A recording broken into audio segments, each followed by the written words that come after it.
Hello, Gnome Team parents. It's Mr. Hutchinson here on a Thursday afternoon to give you our social studies update, as tomorrow, Friday, is an early release. I didn't think I would have time to do the update then, so we're going to do it a little early. So here we go. First things first, what do you think of the bow tie? First bow tie ever tied. And I actually had to get a lot of help from Addie, so big props to Addie because I still can't tie them. They're just nearly impossible. He tied most of this one. But what do you think? It has chihuahuas on it, by the way, in case you can't tell. So anyway, a little bit about what we have been doing this week, what we will continue to do next week. So we finished off dealing with our kind of survival unit and early kind of migration patterns and that type of thing with Kennewick Man and some of the early migration conversations. And so yesterday we started talking about the Maya people of kind of the Yucatan Peninsula area. So we did a brain pop activity. This assignment most students finished, but a few students have brought it home tonight on Thursday to finish it, to bring back tomorrow. It's double-sided, has a quiz and an activity on one side. If they would like to access brain pop and rewatch the video or do some research at home, they're welcome to do that. Some of the questions on the quiz were some students were struggling with. So they're welcome to do research. They're welcome to watch the video again multiple times if they'd like to. This assignment, we were starting to look at a little bit about some kind of current events. This was 2012, so it's maybe not current, but it's a great article that we started reading today dealing with kind of culture of the Maya people. Ask your student about what Maya people believe to be attractive.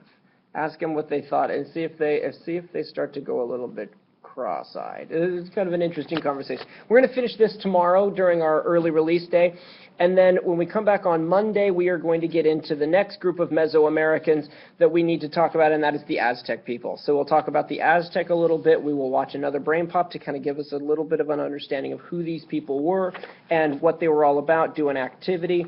We're going to do a reading that is based on this article, which is dealing with some more anthropology and some things that they found out about the Aztec from again, relatively recent dig in and around Mexico City, where the Aztec city of Tenochtitlan was.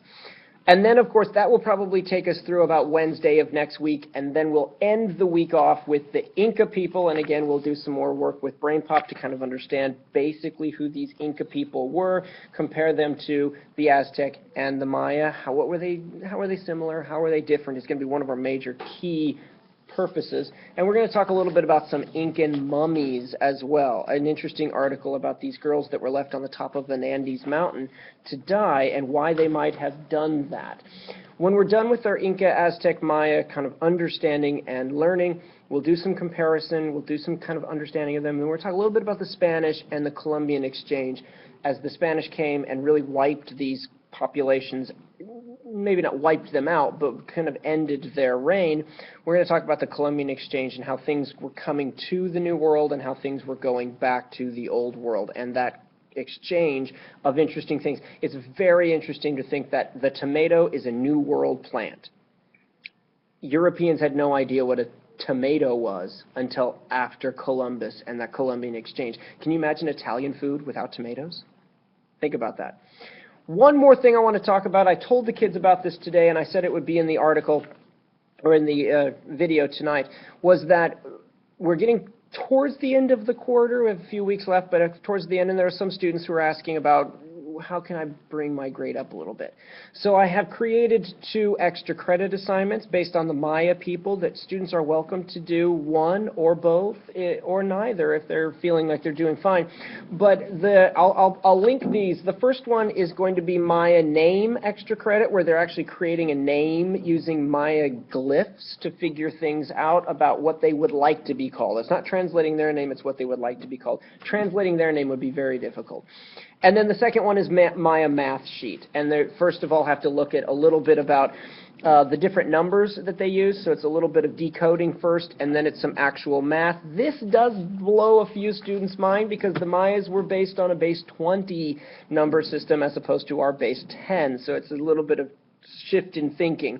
But those activities will be linked on the website today. They have a week to do them. They can turn them in to me all the way up until the 12th day of September, and then I'll add some points based on how well they do the assignment. You can't just do the assignment poorly and then expect to get lots of extra credit points.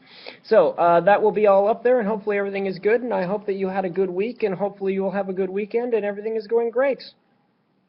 I like the bow tie. Thanks, Addie.